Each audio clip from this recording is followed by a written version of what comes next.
the gentleman still likes to think, you know, he can go in there and it's going to be okay.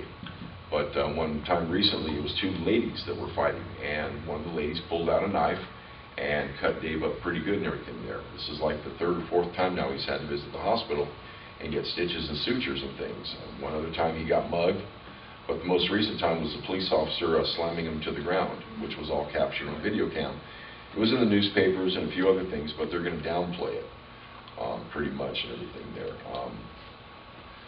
It's unfortunate and things like that, but that's, you know, the type of game, and I call it a game, but it's not really. But that's the type of cat and mouse type of game that we have to endure and go through.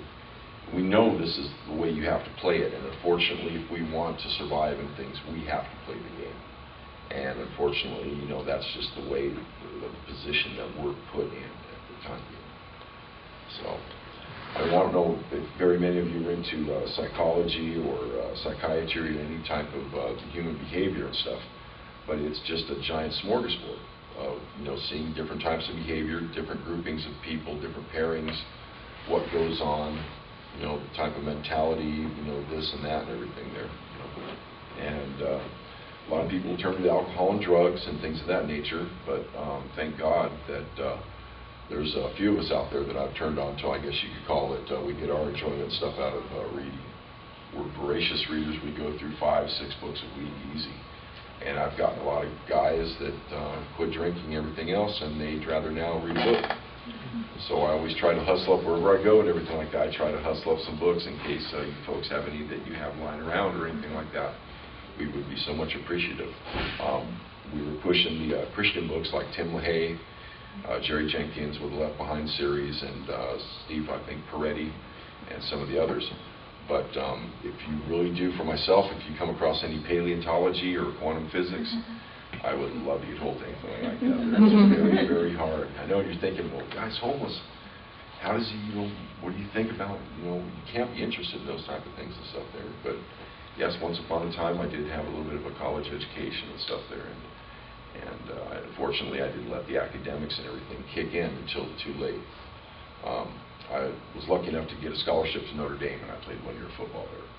But because I wasn't such a voracious reader and everything back at the time, wanting to do academics, I didn't pay that much to my education-wise. And then once I tore up my knee, and I couldn't play ball no more, and I couldn't qualify for an athletic scholarship, my SATs were nowhere near good enough to qualify me for anything as far as academic. And that's what I miss out on the most, is education. And that's why I try to tell everybody I talk with and stuff, just like you folks right here, you've got education right there at your grasp. Just grab it. I mean, there's so much out there to learn, and there's so much out there that a lot of people can be good at if they just give it a chance and seek that out and try different things. But go get education, you know. Life and everything like that, I found out it's a big education. Nobody ever learns enough. You can never, never learn enough. Always let the mind and everything there go. So another thing that we had talked with both of you about, and we thought would be good, like we had said, everyone here is in the marriage and family therapy program in the counseling psychology department. And so one thing we had talked about was like if you've used social services or mental health services in the past, what was helpful and what things could be improved, what are some advice for us here? Well, I have had therapists, and that's one thing that's got me to where I'm at now. My therapist, one therapist I had two. One therapist, the first therapist I had, he sat me down and he said, well, what do you want to talk about? And his name was Jim. And I said, Jim, I said, I don't know what's up. I said, this is all new to me. And I said, well, tell me about you. And he said, well, okay. So he started telling me about me, and it comes back about school. And he was in school, and he said, well, Rufus, he said, what got me back in school was, he said, I'm a cocaine addict, right? And he said, I had to find something that I enjoyed more than doing drugs. And he said, I loved the school. I loved to go to school and loved to learn. So he said, I give up the cocaine in order to go back to school because I couldn't do both. But he just helped me out. He made me feel comfortable about it. And my second therapist I had, she asked me what did I want to talk about, so I thought it over and over and over.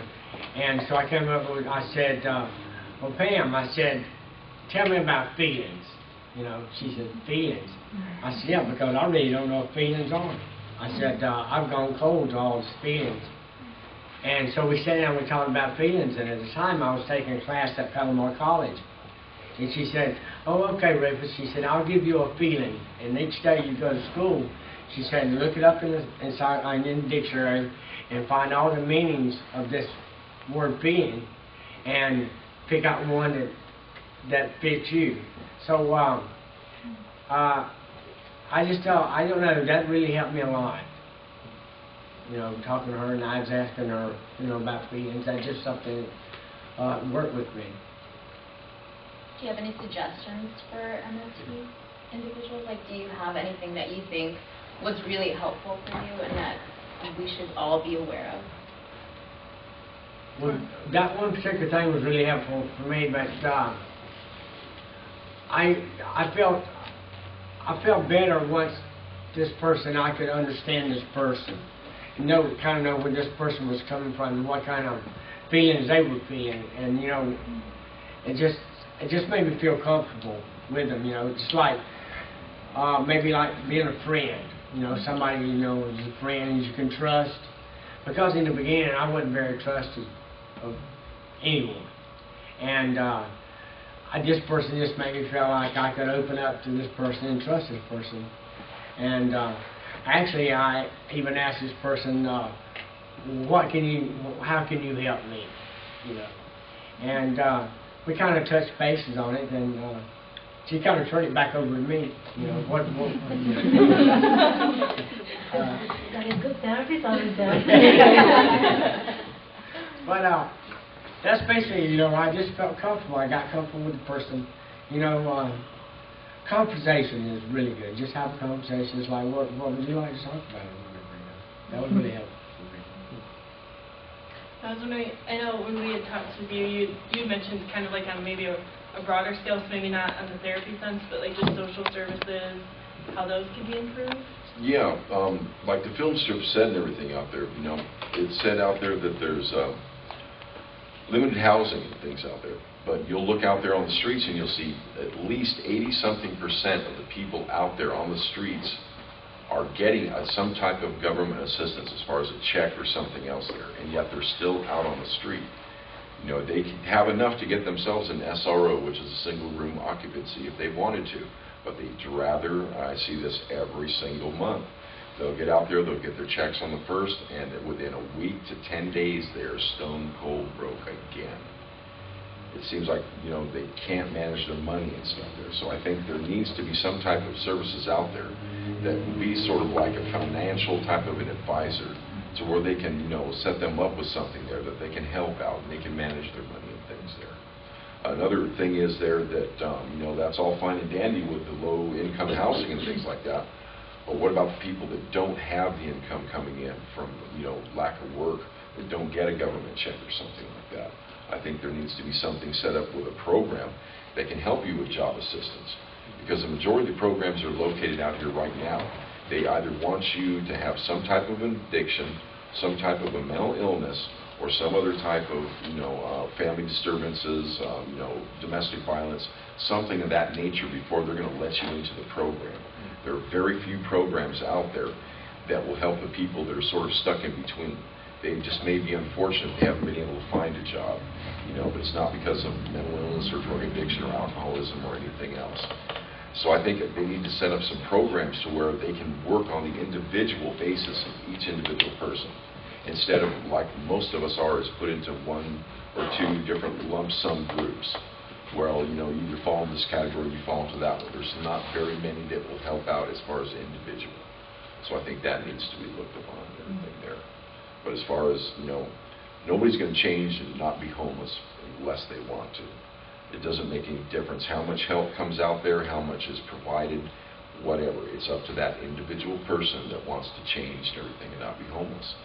And unfortunately, a lot of it has to do with what they call their freedom.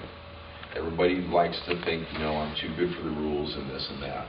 So a majority of the shelters and the programs that are out there are putting more rules and regulations on this person that they're not